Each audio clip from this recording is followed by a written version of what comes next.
every single time, 100% of the time, not 9 times out of 10, I would get up the next morning, I would read that message. I'd be like, oh my Lord, this is awful. I'm going to blow up my relationship. I'm going to blow up our business. I'm going to get sued by this client if I send this. I can't take no loss. I don't even know what it costs. All right, this episode, we are going to do 10 hot takes, so 10 lessons that we learned that you can apply to your business. I'm going with number one, bringing the dude perfect energy in. All right, number one, staying up late to GSD doesn't always equal productivity and more importantly, quality.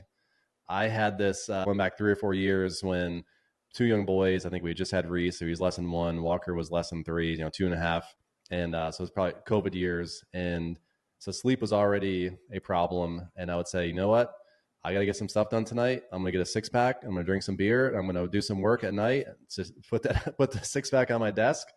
And I don't know how many nights it took me to realize. Probably wasn't, I probably did it for a few weeks, few months, but it's like, you know what?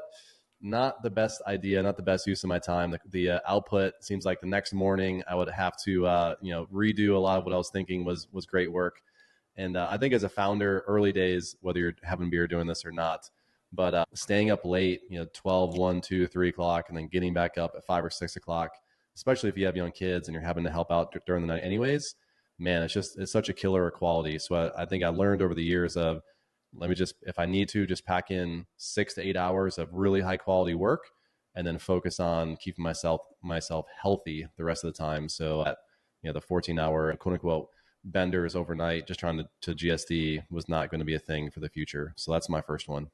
Man, what do you got? What's your first one? 100%. I gotta piggyback on that. I've got my own. I'll get to it, but the flashes in the pan, those are great. And I've always noticed that, man, I could have a huge Monday and Tuesday, and I wake up and I'm dead on Wednesday. We are human beings. We're not machines.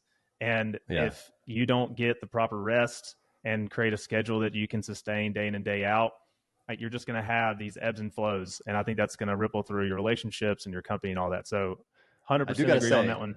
I do have to say there were a couple nights, again, I think they might have started out hanging out with the kids before they're going to bed. And, with the liquid induced creativity, this is when SEO was still big for us. I had produced some of the best content, written content that probably drew in tens, if not hundreds of thousands of dollars of revenue because I just had that creative spark. And I was like, I'm not going to bed. I'm just pushing through this. So yeah, I'm not recommending that. It's a terrible idea for anybody, but it wasn't all for lost. All right. What's your first one, Nate? All right. Yeah. My first one was go to bed angry. You're always better in the morning. And I definitely have to give a shout out to my wife, Allison, for this lesson. There's so many times in a previous partnership that I wanted to say something. I wanted to send this Slack message.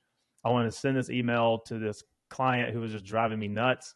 And Allison would always say, why don't you just sleep on it? Why don't you sleep on it, wake up tomorrow morning. If you still feel like sending it in the way you've written it, then just, go right ahead. And every single time, 100% of the time, not 9 times out of 10, I would get up the next morning, I would read that message. I'd be like, oh my Lord, this is awful. I'm going to blow up my relationship. I'm going to blow up our business. I'm going to get sued by this client if I send this.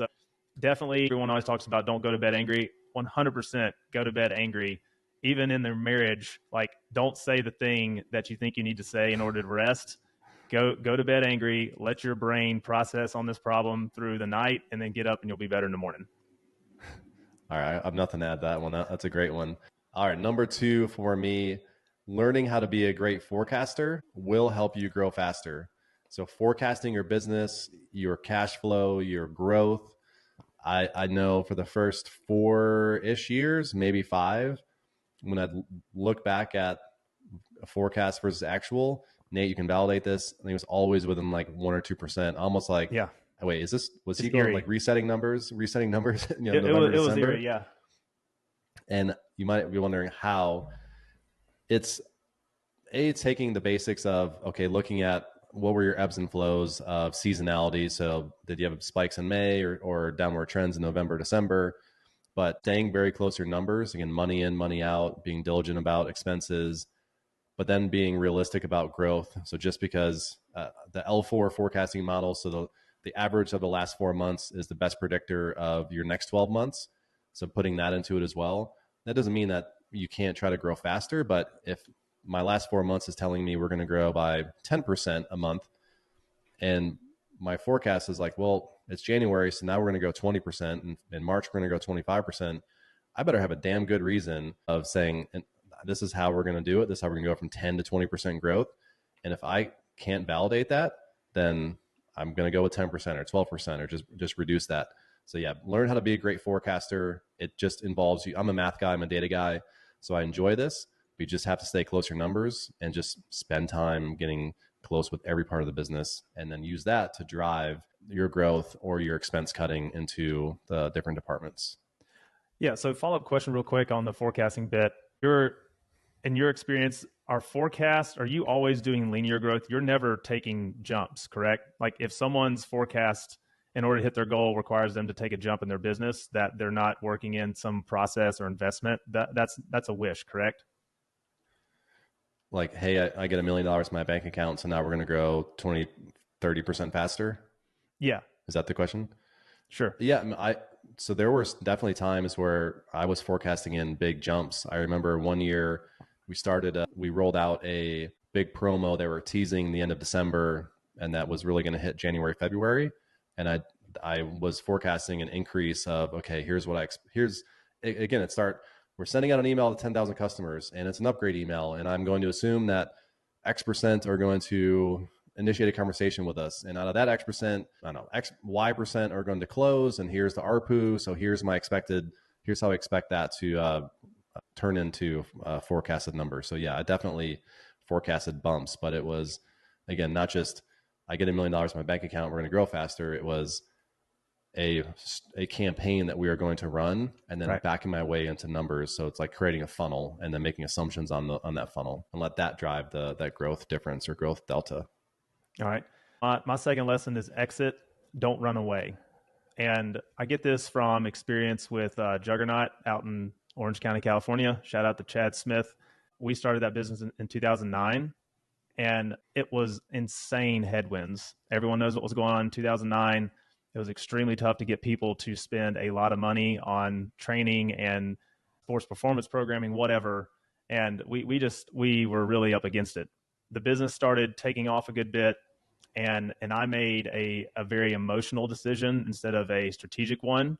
I was homesick, basically. I wanted to come back to the South, and I moved away from California faster than I should have. Chad and I were having a conversation about this just the other day. That's one of my biggest regrets in my entire life is I ran away instead of exited, and I wasn't strategic about that. And Paul Graham, he has so many good essays on his site, and one of his insights from Y Combinator says that most of the businesses he sees, they fail because partners change what they want to do. They get misaligned, and they end up having a falling out.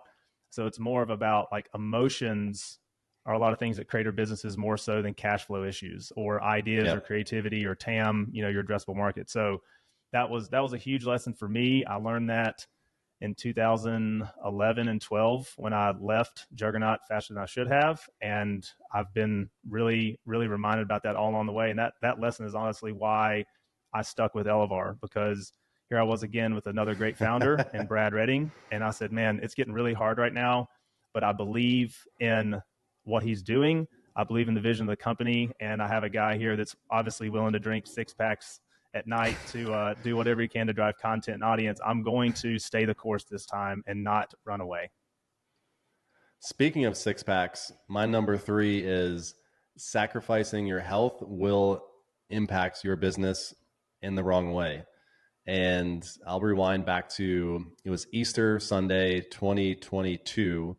And I was sitting on my front porch, and for context, I have trained my entire life since I was 14 years old, probably younger than that. I was always training, always lifting, very much a sports junkie. And even in 2022, I was still exercising when COVID hit. My wife and I joke, like, that's the longest that we've ever gone. Like after COVID was shut down for a week, I was like, man, this is the longest I've ever gone without going to the gym my entire life.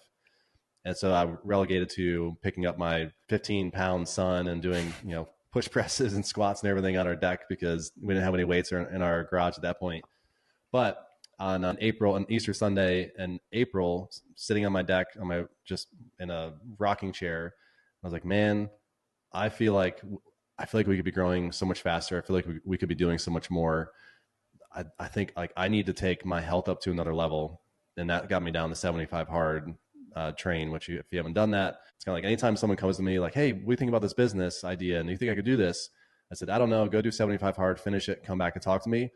And then we'll evaluate or talk about that. But there's so much discipline that program will teach you, or actually surface like you don't have the discipline to get through the tough times. So 75 hard, we started and stopped many, many times. Even went to like after 75 hard, and there's actually 3 other 30-day programs after that. But that if I look back, that definitely introduced some new healthy habits into my life that I still carry forward today. I don't follow 75 hard today, the 2 workouts and everything, but there are definitely habits that I formed during that time that it made a direct impact on Elevar. And you can just look at our growth from there. We continue to grow fast. I'm not going to say it's all from 75 hard, but just always realizing you need to continue developing yourself and transforming who you are, because in order for you to be that 10, 20 million dollar business or $1 million founder, you need to change. 100%. So 6 packs. All right. What's your next one? All right. You can hang yourself with lines of credit. Make the hard cuts first. So this lesson was primarily learned in my second business. We immediately started that business out with an expensive office and a very expensive build out. And from that very beginning moment, we were just behind the 8 ball, and that debt continued to grow. And then it was a nice office. It was a nice office. It was a nice office. And it's crazy because I mean, that's a great thing to bring up, because as pretty as that office was, I grew to despise it because of what it represented. And it represented my lack of discipline. It represented an expense every single month that I didn't feel like was generating any revenue. So basically we had a hole in our baseball glove of our business where we would bring in $50,000 a month. 10 of it would go out to, fund foolish decisions we made in the past. And the business constantly was behind the 8 ball because of that. So and then we went on, and then we got a structured line of credit with the bank, and I paid 10 times more than that note to that bank, and it was still only halfway paid down. So definitely learn that if you get fundraising, if you get lines of credit and you know exactly what to do with that money in order to generate business the next day or the next month, absolutely go for it and do that. But a lot of times I was kicking those hard decisions down the road. So instead of, making those hard expense decisions or cuts in the business, I just put this Band-Aid on there and I didn't do anything to heal the wound underneath it. And once again, the next month, those bad decisions were still there, costing money. So make the hard cuts first before you accept any lines of credit. Yeah, that's a good one. And for context, Elevar, we did 4 Stripe Capital loans, I believe, in addition to like money we put in, et cetera. But yeah, Stripe Capital was great for us. I can't speak for it today, but it was awesome because it was just automatically withholding money that was coming in. My number 4 is in order to grow, you have to get around people who are past where you are and where you want to be. So it does me no good to go sit next to Elon Musk and pick his brain how to grow a business. But somebody who's at 10 to 15 million ARR when I'm at 2 to 4 million ARR, that'll be immensely more valuable to pick their brain and understand, hey, when you were where I was a couple of years ago, what are some key decisions, challenges, roadblocks you faced? How did you overcome those? And it's still relevant and in the back of their mind, like, oh, here's what I did here, or tell me about this problem. Here's how I solved that. So getting yourself around, even paying for that, is it's worth it. It is just worth it. And whether you do it organically, and you can do this organically because founders inherently are very private, busy people. So we don't socialize, we don't network. Just get around people who are where you want to be, and do the same. Like give back to people, put the ladder back down behind you so you help them as well. That's my number 4. Man, that's a great one. In my experience as well, when you get in conversations with folks, or you begin to interact with folks who are just a little bit ahead of you, they're so willing to give all kinds of great advice. It's so much more relevant than, like you said, talking to Elon, because he's going to say, oh yeah, it's fine. Like, just put $5 billion of your own money into this idea and just keep funding cash into it and it's going to explode. He's trying to go to other planets where, we were just trying to double our ARR from 2 to 4 a few years ago. Great advice on that one. Mentors for sure are things you have to have in order to succeed, in my opinion. My next one is ego is the enemy. This is the title of a book by Ryan Holiday. I've got that book on my coffee table right behind me, and I literally put it there out in the open. I will never put that over on my bookshelf over here. I want that out in the open. Every time I walk past it to be reminded, like, check your ego, because ego, a lot of times, it can rear its head, whether you're failing or you're succeeding. You can feel like you're invincible, and that's an ego problem. Or if you're failing, you can feel like, you're so dumb you can barely tie your shoes, and then losing your self-confidence and your drive. That's caused by ego. That also is a whole set of problems. So in my experience, along with the going to bed angry and that whole bit, a lot of what was coming out of that as I woke up in the morning was a dedication or rededicating my personality to a position of humility. And a lot of times when you act in an egotistical way, a lot of times you've just like set humility down on the bench, and you're just feeding this, this fragility, this sense of entitlement, or this sense of laziness that you think like, man, I've worked for 2 years. I should definitely be further ahead than I am now, or I'm trying hard, therefore I deserve to be successful. Like the market and business does not care if you've tried hard. It cares if you're really skilled and you deserve that success. So Ego's Enemy, great book. Can't recommend it enough. Hopefully in the show notes, we'll remember to link to that. But that's been an excellent lesson I'm learning literally weekly. Yeah. My next one, HR doesn't create culture. You create the culture as a founder. It's as simple as that. We didn't really have a HR, and honestly, until like a full-time HR until we merged. And we tried it. We had Shay, who's worked with us for a long time. She took over a bunch of the responsibility. It was amazing for it and catalyzing what we were trying to do as a business and our culture. But I think I realized looking back, like, man, I'm so happy that we got to create the culture as a leadership team, and with Shay and David and others and our team, like the entire team, we got to create the culture, and it wasn't being a top down, like, this is how our culture needs to be and this is how you're going to implement it. So just keep that in mind, because culture is king. It goes back to the whole team concept of teams are going to build a business. People are going to build a business. It's not going to be one person. Yep. 100%. My final one is hire slow, fire fast. We, just like you're talking about mentors and all that, we were taught this lesson by someone who we kind of forced to become one of our mentors back at the business in Charleston. And every one of us who have hired folks, we have those people who, like, within 2 months or within a month of hiring them, like, we know they're not it. We know they're just like, they don't have the skill, or they don't have the drive, or like every time you turn around, they're just not at their desk, or they're not producing like they should. And everything they do starts to annoy you. And so you're a founder, you're someone responsible for payroll, and you're looking at this person's behavior, and everything they're doing is just making you crazy.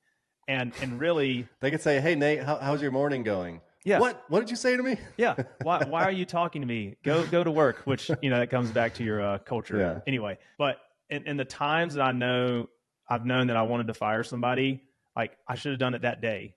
And early on in my career, because I wanted to avoid the conflict, or I was scared of, if we remove this person, they're involved in so many projects, like, how am I going to, talk to this client and say, hey, this person's leaving and we're replacing them with so-and-so. Like, I was all focused on thinking someone's irreplaceable. And every single time, 100% of the time, when that person was removed, the next day we got better. I got better. Yeah. I wasn't spending time focused on, micromanaging them or being frustrated about the wasted of expense. And then on the other side, hire slow. We also, made a ton of mistakes there where, we felt some momentum growing in a business. This is different from Elevar, but we hired people preemptively because we said, oh, we're going to be busy. Let's go ahead and increase our overhead because we've got a lot of leads. We think we're going to be busy. We want to be able to take on that work. That was a huge mistake. I would say hire slow, fire fast. Huge lesson I've learned from a cash flow standpoint, from a culture standpoint, and just from a founder sanity standpoint. Yeah, that's a great one. One more bonus one for both of us before we wrap this episode. We think we as founders are sacrificing and making all the sacrifice. But what I have learned, my wife sacrificed way more than I did. Sacrificed her career, sacrificed time, happiness, etc. When I'm working 15 hours a day and I'm making 20 grand a year and whatever else, comes into that. So I think recognizing that man, yeah, my wife sacrificed 17 years so I can chase entrepreneurship. And she just was there to support me all the time. That is a real sacrifice. We are just pursuing a dream and hoping that things work out. Yeah, 100%. Same goes for, if you're a female founder, female business owner, your spouse, they're making tons of sacrifices. I was in the same boat. 2019, my annual income from like 3 or 4 different businesses combined was $19,000. I'll never forget that. And Allison, while, we had our baby, we had a 2-year-old, she was doing the lion's share of the baby work, and she was basically single-handedly the breadwinner, supporting our family financially. Yeah. So, I tell her that all the time. Like now, looking back on it, I'm just like, Allison, I'm so grateful because, some folks are not able to, go the bootstrapping route or just deal with the headwinds of entrepreneurship because they don't have a partner who's earning or, handling the lion's share of the work at the house or with like just keeping the family together. So shout out to all those spouses. And if you're listening to this, definitely go and thank the people who made it possible for you to put in the hellish hours required to get to where you're going. Yeah. Amen to that. Alrighty. If you like this episode, shoot us a note, hit us up on Instagram, just DM us or LinkedIn, or I don't know. This was a new episode style. So I like these. Sometimes other pods I listen to, I like these boom, boom, boom, boom, boom, learning lessons because you can consume them pretty quickly. And if you enjoyed this, share it with others. We'd appreciate that. All right, Nate, I think that's it, right? That's it, man. All right. I can't take no loss. I don't even know what it costs. I hit the ground, then I go off. Yeah, hit the ground, then I go off.